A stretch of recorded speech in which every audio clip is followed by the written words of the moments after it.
Okay, so in this tutorial, we're just going to run through the real basic creating of just a low poly chair and doing the unwrapping high and low and getting it through Substance Painter. So first thing we want to do here, so we know we're creating a chair, and that's going to be about just around the 3 feet tall mark. So we're just going to use this first cube just as a kind of reference, and all I really want to do is just have the height, so that's 1 meter, and we're going to bring it up so it's actually sitting on the surface plane.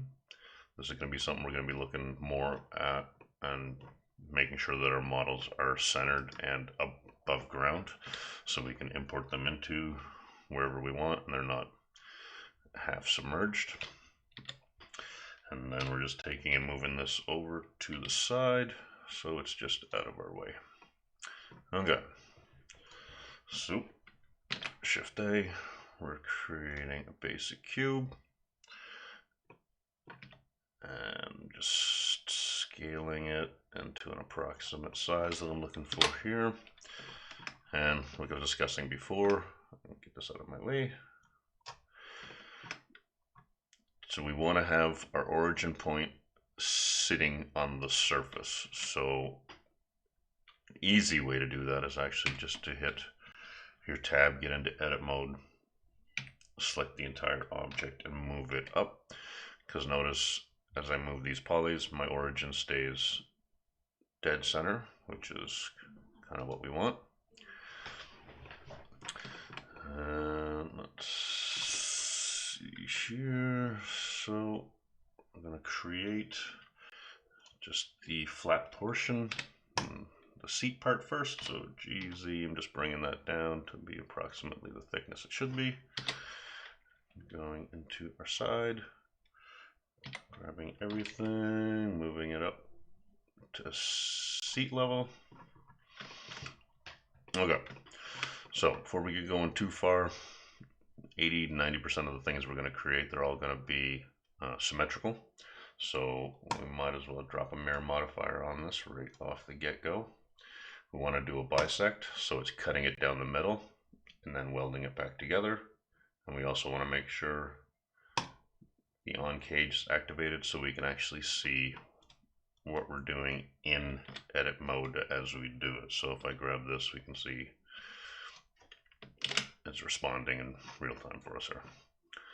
Okay, so we want to punch down some legs on this thing. So I'm hitting Control R to get the loop cut, clicking once to activate it and just dragging it out, and then clicking again when I like the size of it. So we're going to do the same thing. So for this one here, I want it dead center. So I'm going to click it once and then right click to let it go back to the center point. Going into edge mode. And so bevel can be used to kind of give you a nice beveled edge. It's also a really handy way of grabbing a single edge and essentially dividing it into two so you can control both of them at the same time so we can get our legs looking equal. And then once we have that, we're going into polygon, and then front view, extrude, bringing these down. And there we go.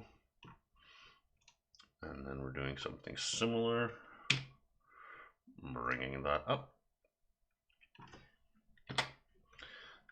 And then we want to get our 3 feet chair, so I'm doing another extrusion here, bringing this up. And so now we want to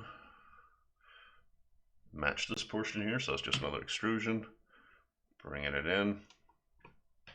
Try not to go too far past the middle, just because it's going to be problematic. Actually, Alt Z, so I make sure I can grab all of my points And hopefully, yeah, and this is what we're seeing, because there's some points that are too far. So until I get to a point where I'm actually going to apply that mirror modifier just to make my life a little bit easier, I am going to go get rid of my mirror modifier. I'm going to redo that, bisecting, showing it. Oops, don't show it for a second. So I'm taking and moving this back, G along the x-axis, and just moving it until I can see that separation. Because if I can't select those points, then we're seeing what I had there, where I grabbed 3 of the 4 points and the other one kind of stayed, and it was trying to cut and just making a mess of it. So we'll fix that up toward the end, and then we'll just give it a little extra thing out the side to make it look just a little less boxy. And this is the proper use of bevel, Control B, just kind of giving it a little whatever. Alright, there you have it. So we've pretty much got it at the 3 foot mark, so that's awesome. So we don't need this anymore. I'm just going to get rid of that so it's not in our way. And I'm just doing some kind of detail work here just to make it look a little less super boxy. And yeah, that's pretty much good enough as far as showing all of the different aspects of just getting your very, very first super rough low poly model. All right. And the next one, we're going to be taking this object and unwrapping it. All right.